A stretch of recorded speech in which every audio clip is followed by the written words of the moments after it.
Առավոտյան Մալայան հիվանդանոցի մոտ հետիոտնային անցումի վրա է մեքենան վրաերթի ենթարկել մոր ձեռքը բռնած փողոցն անցնող երեխային։ Աղջնակին նախ տեղափոխել են անմիջապես հարևանությամբ գտնվող Արմենիա բժշկական կենտրոն։ Հիվանդանոցից մեզ տեղեկացրին, որ առաջին օգնությունից հետո նրան տեղափոխել են Սուրբ Աստվածամայր։ Վիճակը կայուն է, կյանքին սպառնացող խնդիրներ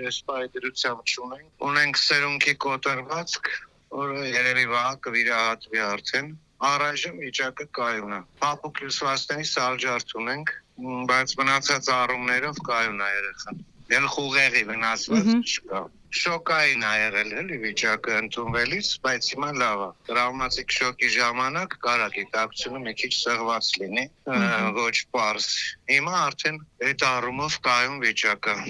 Ինչպես հայտնում է ֆոտոլրագրող Գագիկ Շամշյանը, մեքենայի ղեկին 20-ամյա երիտասարդ է եղել։ Նա վրաերթից հետո կորցրել է մեքենայի կառավարումն ու բախվել կայանված օպելին։ Կադրերում էլ երևում է ինչպես են առաջին օգնության հասնում քաղաքացիները, մոտերքում գտնվող դեղատան աշխատակիցները։ Դեպքի վայր է ժամանել քննչական խումբ, քրեական վարույթ է սկսվել։ Վրաերթի ենթարկած կիան տեղափոխվել է պահպանվող հատուկ տարածք։ Վարորդը ենթարկվել է սթափության փորձաքննության, եղել է սթափ։ Լիլիթ Մուրադյան, Reopen Media։